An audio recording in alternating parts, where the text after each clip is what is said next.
back with our classes on environment. This is, I think, the 7th chapter which we are doing. So kindly check. There are a lot of people in the group who do not know in which chapter I am. So make sure you go through my videos, everything, and see where I am. Okay. So we are doing food chain and food web. We studied food chain. We said the sequential arrangement of organisms dependent on each other for food is called as food chain. Second thing what we studied in food chain, every level is called as what level? Trophic level. How does the energy flow in a food chain? That is 10% energy law. One question will 100% come on this. This is called as what? 10% energy law. Now let us understand one food chain. This is a beautiful drawing of sun. I am not going to draw hills and birds. Okay. From sun we have somebody called as the green plant. Green plant, let us take the same sequence. Green plant, let us take eaten up by goat. Goat eaten up by fox. Fox eaten up by lion. Let us take a food chain like this. Very weird food chain, but I didn't find anybody good answers to it. So I can even make it dog there, fox, wild dog. Okay. So sun, tree, goat, fox, and lion. Fine. Now we will say sun has got or sun has 1000 joules of energy. Sun के पास कितना energy है? 1000 joules. When sun gives to plant, plant uses 1% of this energy. So the energy utilized by plant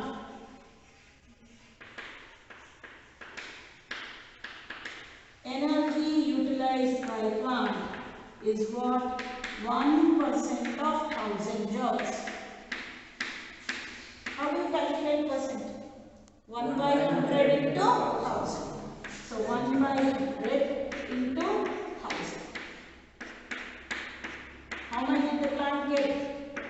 10 joules. So the plant got what? 10 joules of energy.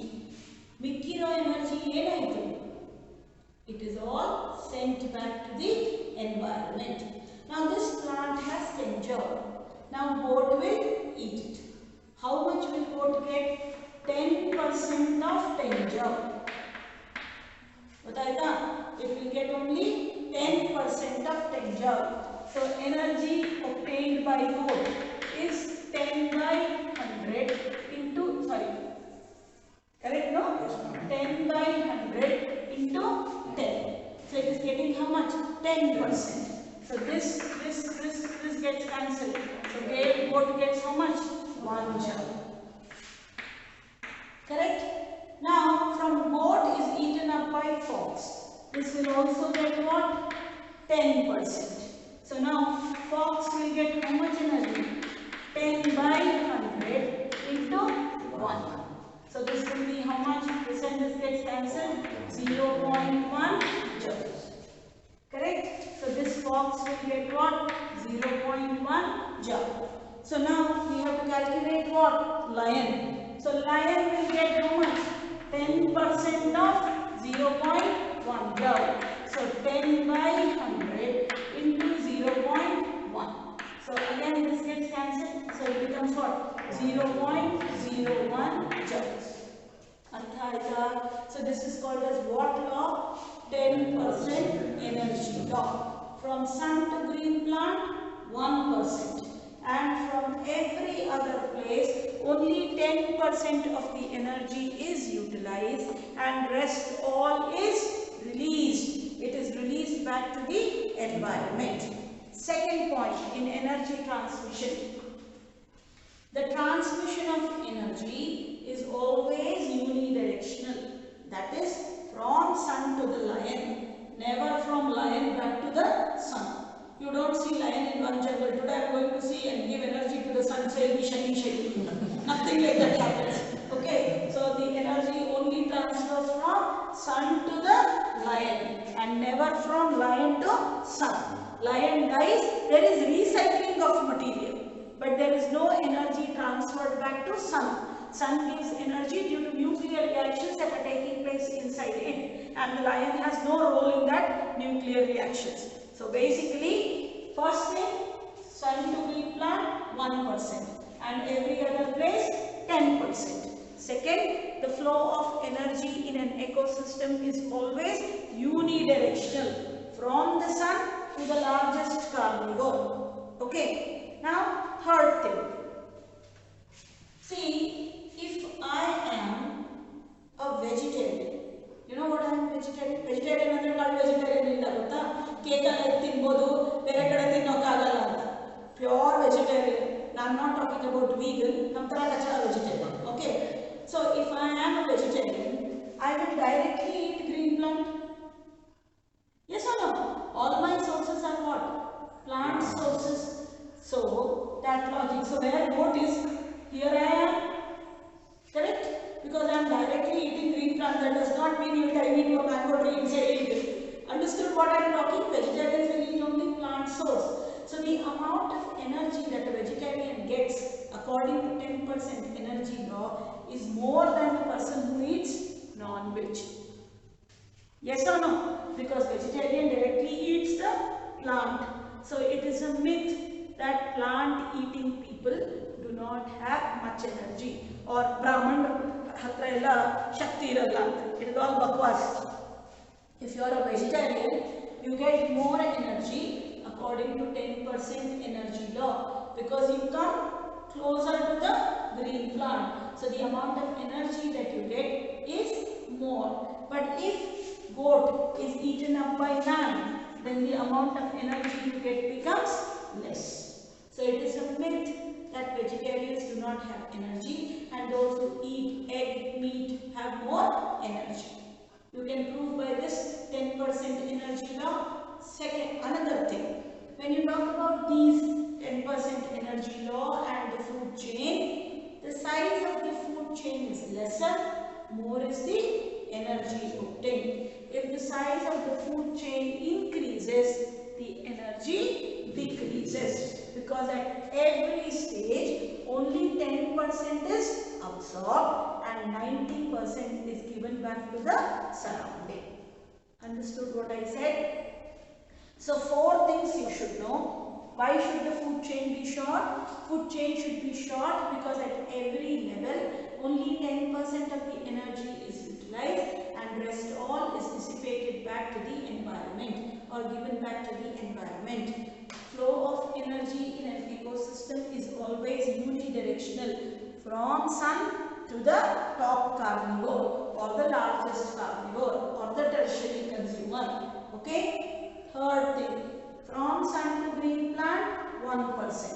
From green plant to all the other tropic level 10%. You know how to calculate these percent. So always one question will be on 10% energy law. Okay? So we will read through it.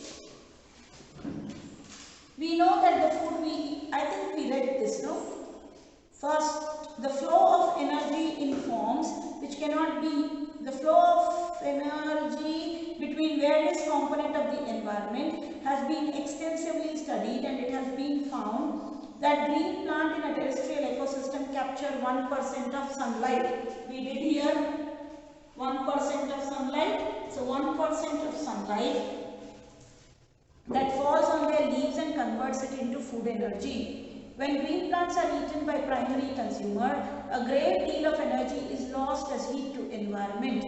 Some amount goes into digestion and in doing work, and rest goes towards growth and reproduction. An average of 10% of the food eaten is turned into its own body and made available for the next level of consumers. Clear? 10%. Now, therefore, 10% can be taken as the average value for the amount of organic matter that is present at each step and reaches the next level of consumers. Since so little energy is available for the next level, food chain generally consists of only 3 or 4 steps. Artha to this, I have told you why the food chain should be short. The loss of energy at each step is so great that very little usable energy remains is after 4 trophic levels. Please write there a question. Why should food chains be shorter? Why should food chains be shorter in length? So that point is the answer for that question. There are generally a greater number of individuals at the lower trophic levels of an ecosystem, greatest number being producers. Okay, then the length and complexity of food chains vary greatly. Now, please write there, what is a food web? Define food web. So, how do we define food web actually is, okay, I am not rubbing this part because you have to copy this and you have not copied. You have to copy this entire thing. Okay, so if you can just turn around, please. So, we will talk about food web. Food web andre enappa nodi. There is lot of grass. My drawing teacher didn't teach me how to draw grass properly. Okay, so this is my grass. This grass can be directly eaten by grasshopper. It can be directly eaten by some insect which I cannot see. It can be even eaten by goat directly. Okay, so now this grasshopper is then eaten up by frog.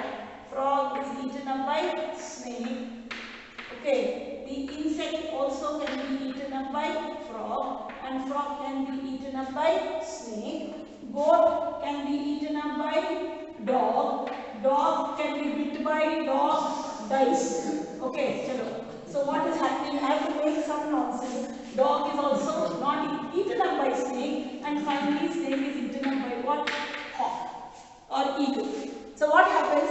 In the same grassland, there are many food chains operating. So many food chains, when they operate in a particular ecosystem, it is called what? Imagine if I would have learned all champak, I would have read properly, I would have done a good job. Okay, so when many food chains work in the same ecosystem, it becomes what web? Food web.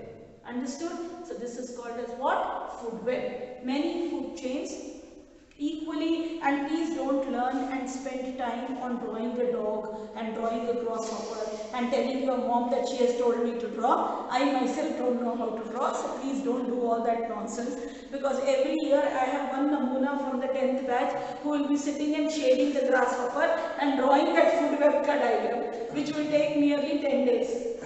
Okay, so please don't do that. I am just asking, and he will not know the definition of food web, but he would have drawn it for 10 days. So please make sure that food web is many food chain operating simultaneously in a particular ecosystem is called as a food web. You can draw something like this, or you can be more innovative than me. You can draw anything what you want. Okay.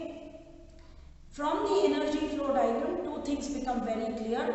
Firstly, the flow of energy is unidirectional. The energy that is captured by the autotroph does not revert back to the solar input, and the energy which passes to the herbivore does not come back.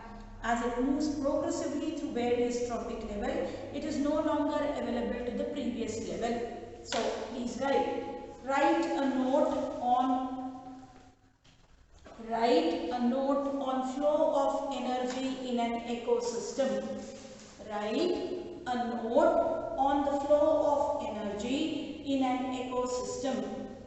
Or the same question can be asked as, or explain 10% energy law. Or explain 10% energy law. Artha, what is 10% energy law? You will write this whole thing, and then you will say that the flow of energy in an ecosystem is unidirectional. We will meet on Monday, and we will complete our syllabus of environment on Monday. Thank you. But even